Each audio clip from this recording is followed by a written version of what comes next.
you know, people ask me, how did I do 30 years? Exactly what was your mindset? Did you stay out of trouble?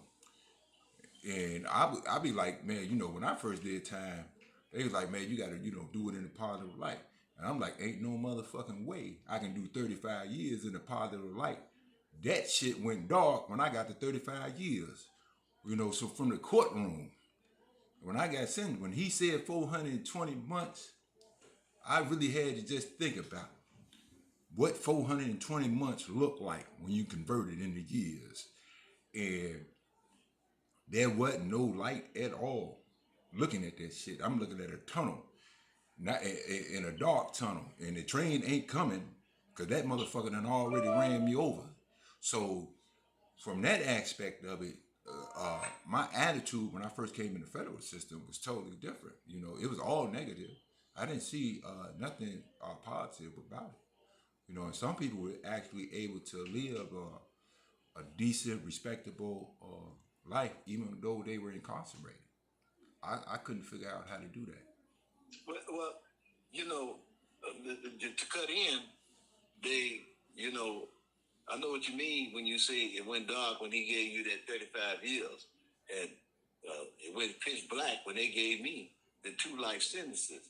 And I didn't know how I would cope, but I knew I was a strong mind and I was determined that I wasn't going to spend 2 life sentences in the penitentiary. So my inspiration to keep my sanity was my eventual or working on my release, which did happen for me. And me and you and I know each other pretty well from being in there, and that was actually uh, your inspiration too, I would think. And I occupied myself with the goings on in a world like that because that's like a city inside a city, and doing what I did do and the stores or whatever I immersed myself into. And you, on the other hand, you were more like an advocate for the inmates and what's right and what's wrong and helping people with their legal work and being in tune with what's going on with the politicians and stuff. So I think that's how you made it through it. And everybody makes it through it in different ways, and that's how I made it through it with my way. Oh yeah. Now see, when I first came in, it was all a negative attitude, and I was in and out the hole a lot of times. But you know what? The strangest thing was, when I was in Macquarie, they were talking about the toilet paper in the shoe. They were handing out some toilet paper, and I wouldn't talk to the warden about it. And I'm saying, hey man, they complain about the toilet paper in the shoe, man. They say it's insufficient and inhumane. And he was like, man, don't worry about it. Worry about yourself. And I'm like, man, I don't do that, man. We all here together, man. That's my responsibility just to care about all these other dudes. You tell me the uh when the shit happened and you run in the unit to my go to your cell and then you come back 2 days later and ask me what I seen. Come on, get the fuck out of here. Make it make sense. And then so I'm telling him that one day I might wind up in the shoe. He said, no, your ass going to the shoe today. And he locked me up about asking for some toilet paper. I stayed in the hole for like 3 weeks behind that shit. And how the hell he go tell you, don't worry about it? That's like, when you're in a world like that, you've been there for 20 or 30 years, and that's just like telling you, don't worry about ain't no food for your kids. That's your family. Exactly. Yeah, don't worry about ain't no heat for your mother. That's your family. And that's the way you viewed it, and that's the way you went about the things that you did for other inmates other than yourself. Because, I was right there beside you, and, I know you were low maintenance. You didn't need all the extra gym shoes and the extra, you ate very little. You ate peanuts and granola bars and stuff. You really wasn't an eater. You didn't eat a whole lot. You wasn't a TV guy, so how can he tell you that? Well, that just shows me that they just there and they really don't care. But the one thing we do in prison, especially being from Chicago, we learn to uh, organize, work together, network with each other, and uh, responsibility is a big part of our culture. and we're gonna be held accountable for being either responsible or being irresponsible. So I know from years ago, man, I used to be so irresponsible and just doing anything. They used to say, "Hey, man, Dave, chill out. Hey, calm down, man." Yeah, Yeah, yeah. You're going to be held responsible one way or another, another, yeah. either through the administration Relation, in the institution or through the inmates in the institution. institution, But you go get some act right one way or with another. another, yeah. And you're gonna bring it about yourself. Now they're gonna give you all the information you need to stay out of trouble and to stay focused. It's up to you to take heed. So, now later on, the last 9 years of my incarceration, I spent that time, man, talking to people, trying to keep people out of trouble. People thought I was crazy. Back when I was crazy, people thought I was normal. And then when I started acting civilized, people thought I was crazy. It's the craziest thing in the world to me. I'm tell, I'm literally telling people that, hey, look, we need to stay focused. We need to get educated. We need to talk to our families about helping people get out of prison, about education. We actually started a program called the Support Teachers and Motivate the Students Movement in prison. And when I called people on the street and talked to them about that, they thought I was crazy. I said, this can't be possible. Yeah, yeah. Just different turn. Just when you go through stuff like that, Dave, and you have a lot of time to reflect, and you start feeling guilty about some things, and some people be inspired with by doing something that's positive, kind of like the way Black Men United came about with Terry Young and AKA T-Fly, Johnny Jackson, AKA Crusher, and Prince. What is his name? Prince Cox, Anthony Prince. Yep. AKA Pooh Bear. Yeah. And they started Black Men United and on to other things. Cause Crusher, Johnny Jackson, he got a construction firm. Terry Young, T-Fly, he has a security business. Cox, Pooh Bear, he has a clothing line and a trucking business. So, but they still devoted their time and their effort. I remember I was still in and they were out. And they were delivering food through the neighborhoods off the back of a pickup truck. That's how Black Men U started in connection with Pastor Harrell, which is the president, and those other three guys that I just named were the co-founders and vice presidents. And they just delivered food, and it grew to where it is today. And like I say, Pooh Bear with the Sinew clothing line, which is really a positive thing, affordable clothing, stylish clothing that's affordable. That was his main concept, was it for it to be stylish and affordable, because a lot of the stylish high-end clothes are not affordable.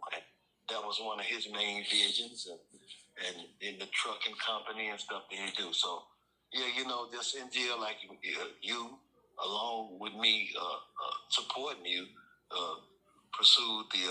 came up with the ideal or thought about doing something positive. I remember you and I were talking, and one thing led to another with support the school teachers and motivate the students, and now it's moved on to Future Freedom Family and the criminal justice system.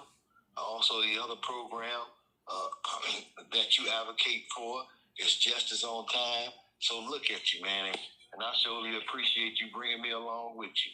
But incidentally, for you guys, you people probably don't know. I know you don't know. My name is Kirk Reynolds. And I did 2 life sentences. I had 2 life sentences. My sentence was commuted via the First Step Act. And I ended up doing 24 years, almost 25 years. And I know David Ernest very well. And we were cellies at one time. And look at us now. We're both on the street. We're having this conversation. Hey, God is good, ain't he, man? Oh, yeah. Without a doubt, and one thing we never did do, and we watch a lot of people walk out of the door before us, and some of them, you can contact them for a little while, and then you would not hear from them again for a while. But the one thing we have done, we have stayed in contact with those who are still in prison. We advocate for their freedom. Uh, I have a lot more time than a lot of other people have because they doing other things. You know, they out in the community, they're running businesses and stuff like that. So they can call me and email me more than they can email the rest of the people. But when I see those other people, they say, "Hey man, how they doing in there?" Man, you know, they standing strong, but they know we fighting for 'em, you know.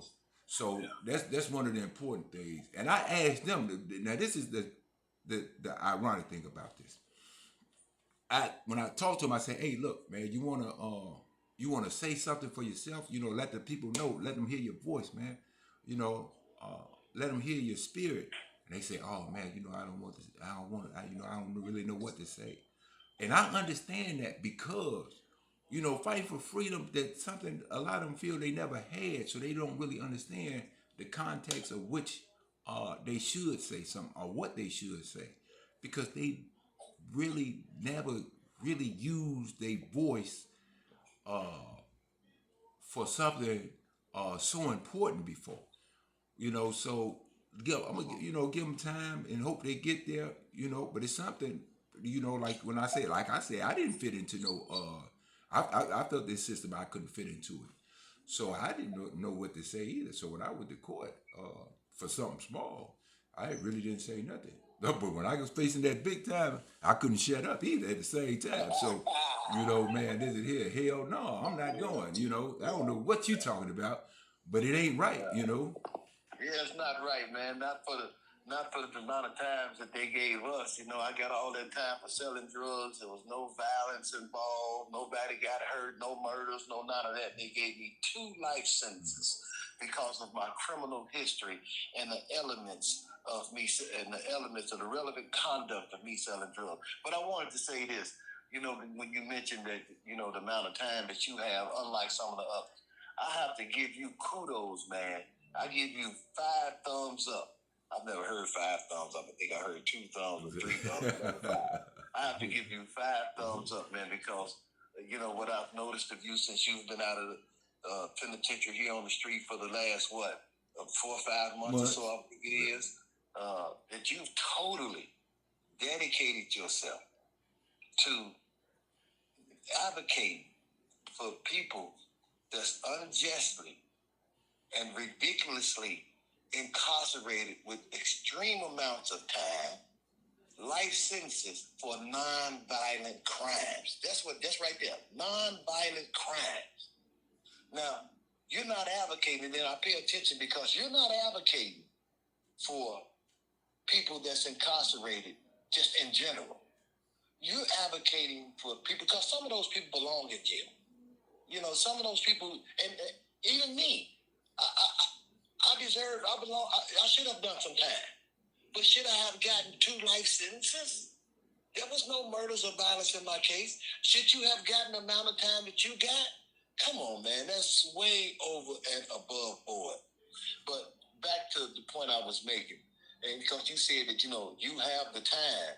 You know, fortunately, you have a situation, your financial situation or your living situation or your livelihood. You have a situation where you don't really have to, you know, exert a lot of time and energy into that. And so you can follow your passion. And your passion is to advocate for others. And it's no surprise to me because I saw that in jail. You tried to get our microwaves. You tried to get back our washing machines. You tried to do this. You tried, and they would send you from penitentiary to penitentiary, and you had did nothing wrong. They just get rid of you because your voice was so loud. You wouldn't just lay down. They kept trying to stick it to you, but you wouldn't hold still. They kept trying to put it in you, but you kept moving, so they couldn't get it in you. So they got rid of you. Right. But then I say to myself, I think to myself, you know, it's a little different with me. I really have to concentrate and put a lot of time and energy into my livelihood, my financial situation. I'm 63 years old, so you know how many more working years is left in me, and you know I came out into situations that is a little different from yours. But I wonder. I say this to myself, and I've said it before. If I had, if I were able to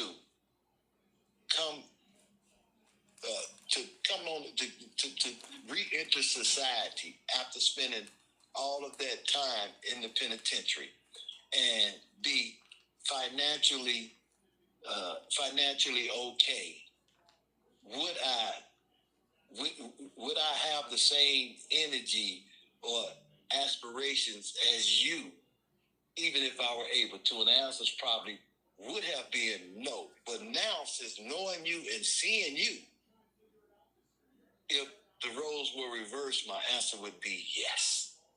That's how much kudos I give to you. Oh, yeah. Well, and you know what, too, Kirk? And I just thought about this. Uh, you did all of your time in the penitentiary. Didn't want to go to no FCI. Didn't They want kept to. trying to put me out. You know, and then I wind up going to that was my the one I went home from was FCI Three Rivers in Texas, right?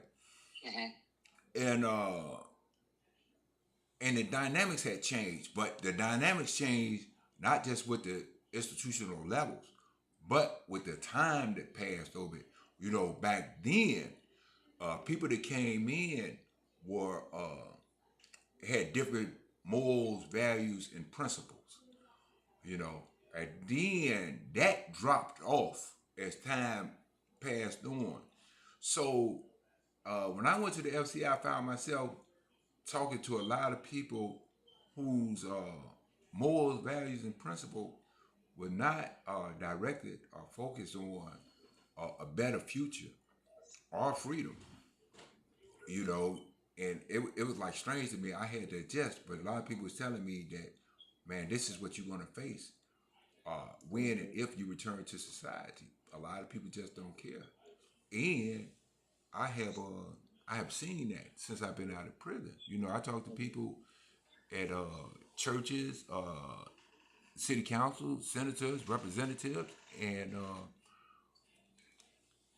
one of the the the things that I get that bothers me the most is they say that I cannot donate money to the schools and the communities in which I live. So I can't reinvest in the children in my community future. And that sends the wrong message because that's telling the kids that the people in your community don't care about you.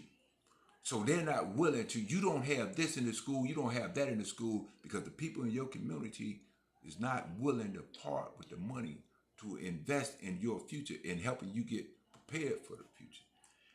Yeah. And at the same time, while they set them up for failure, see, we all have to work together. If we really care about our children and the kids in our community, we have to be willing to invest in their future. We have to communicate with them. We have to show them by our actions that they are priceless and that they And are you know worth what? 2 days it. add to that. Kids. The kids in the urban area. The kids.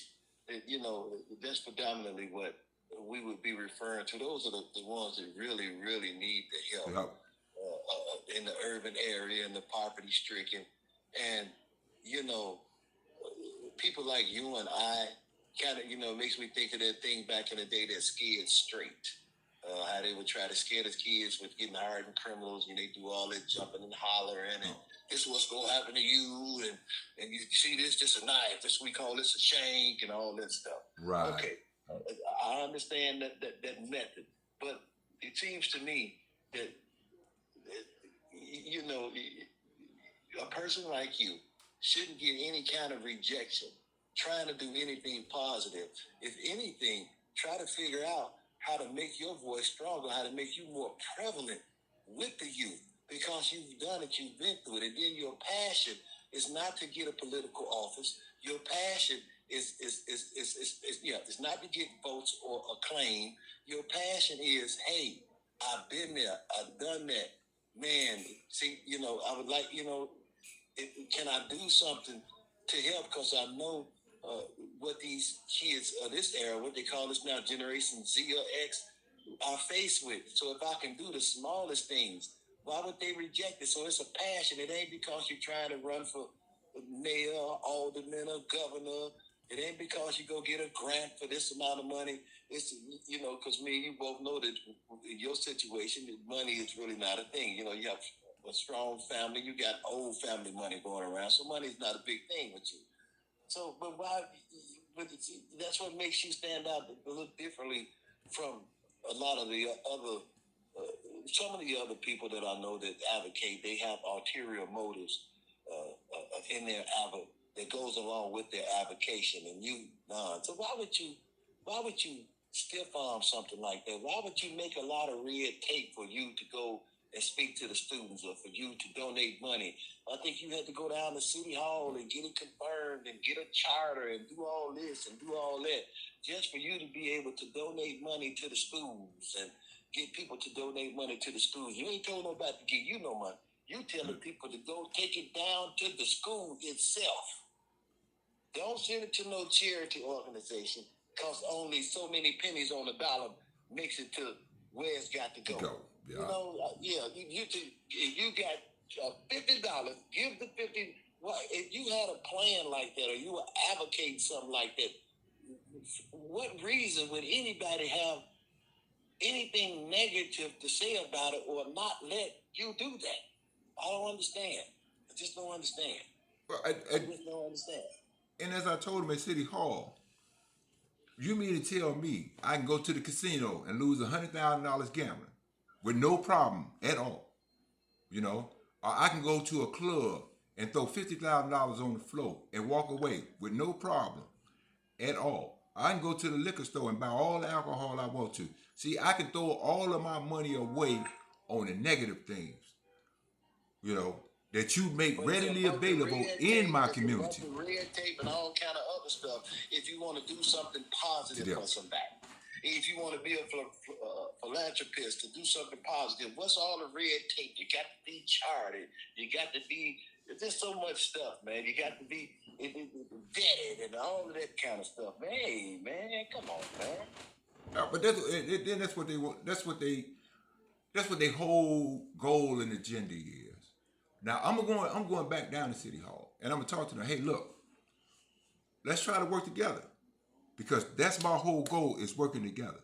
But the community has to be a part of it. We can't work together if you're gonna make all the decisions. It can't happen like that. We have to be active in this. We have to show our children in our community that we care. If they just see us sitting around, and then that's the first thing you're gonna scream when something go wrong. Oh, the people in the community didn't do this and we didn't do that. No, you blocked us from doing that. Yeah, all the decisions that's agreed upon are only decisions from their perspective. Yeah, exactly. We're not going to take anybody else's perspective and say, hey, this is a good idea, or hey, let's try this, or what's the harm in that? No, all the decisions has to be from you guys' perspective, the government's perspective. Open up, man, because it ain't been working. Whatever the decisions y'all been making, or the government's been making, it hasn't been very successful at all. You know what I mean? So what's wrong with trying something different, or especially something that cannot possibly in any kind of way harm anybody? Yeah, exactly. You know, it can make us stronger. It can make us a stronger community. It can help us produce a better and brighter future for all of us, and it could actually bring the community, the city, the state, and the country together. Us working toward a brighter goal. But we can't have people at a disadvantage. Once they at a disadvantage because of a lack of education, that creates a problem. You know? So let's make sure that we do all that we can do to make the a playing field level. Yeah. You know? Yeah.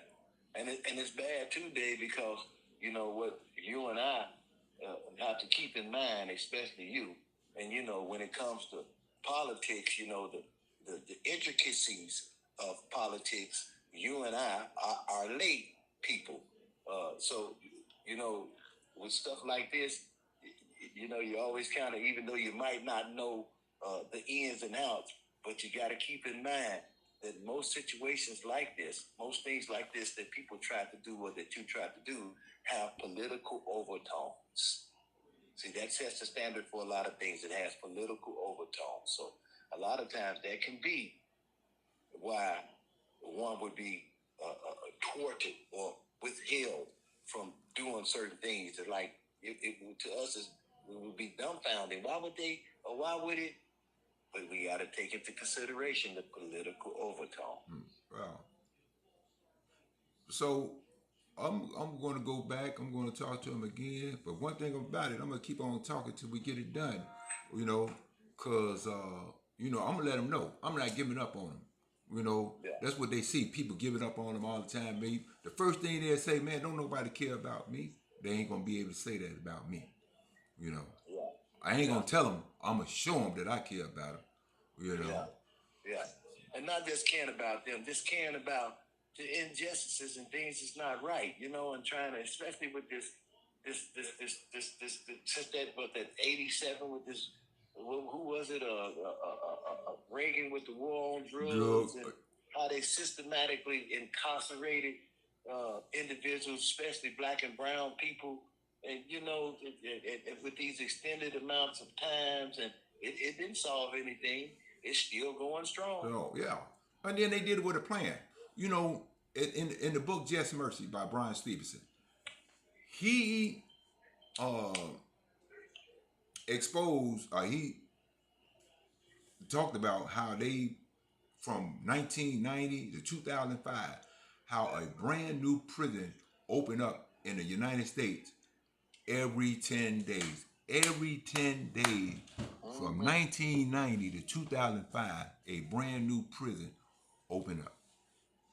They didn't build no schools from 1990 to 2005. They didn't open up 10 new schools in that time frame. So I don't know what people don't understand about that, but we really have to, it's going to be a challenge, talking to people. People got their own ideas and their own opinions. I can understand that. And because those stats that you just mentioned should make anybody say, well, because they built them, they had to plan on putting people in them, Okay. Yeah. Yeah. Hey, listen, I don't know how long you're going to be able to post us having this conversation on one of your platforms, but you might want to end this because I don't know how long you use it, and I'll show it. You can cut off what you want to cut off, though, right? So I can talk now. So, but I want to hear this played back. Okay, well, hold on 1 second. Hey, y'all take care. We'll talk to y'all on part 2.